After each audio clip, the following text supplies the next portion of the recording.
Le décret numéro 2023-1737 du 12 octobre 2023 fixant les modalités d'application de la taxe et de la valeur ajoutée TVA au secteur pétrolier amont a constitué la toile de fond des échanges entre le ministre des Hydrocarbures Bruno Jean-Richard Itoa et les sociétés pétrolières évoluant au Congo à la faveur d'une rencontre organisée dans la ville Océane. Reportage. Il a été pris en stricte application d'une directive de la CEMAC, Communauté économique et monétaire de l'Afrique centrale, portant harmonisation et législation des États membres en matière de TVA. Le décret numéro 23-1737 du 2 octobre 2023 fixant les modalités d'application de la taxe et de la valeur ajoutée au secteur pétrolier amont a meublé les échanges entre Bruno Jean-Richard Itoa, ministre des Hydrocarbures, et les responsables des sociétés pétrolières évoluées au Congo à l'occasion d'une rencontre à Pointe-Noire. Ce décret a été pris en étroite collaboration avec la Banque mondiale, qui avait le leadership de la rédaction de la proposition, avec le Fonds monétaire international, avec qui nous sommes en programme, vous le savez. Et c'est donc avec cet ensemble d'acteurs,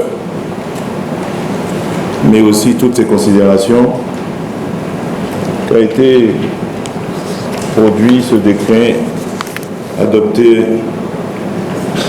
en Conseil des ministres. Néanmoins, et parce que nous essayons autant que possible au niveau du gouvernement général, mais aussi au niveau du ministère des Hydrocarbures, de faire avancer les réformes et les transformations, les évolutions de façon participative.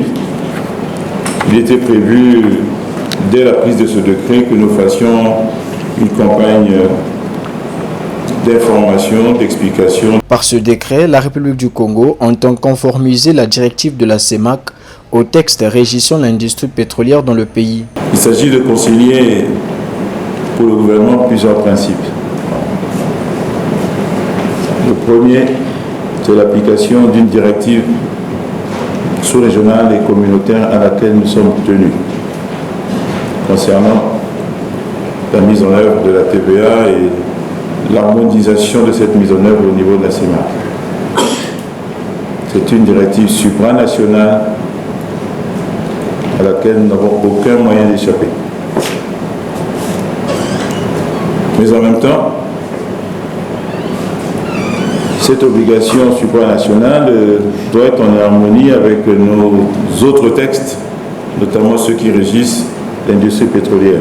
Notons que le présent décret vient modifier celui du 19 octobre 2001, pris en application de la loi 1297 du 12 mai 1997 portant institution de la taxe et de la valeur ajoutée TVA.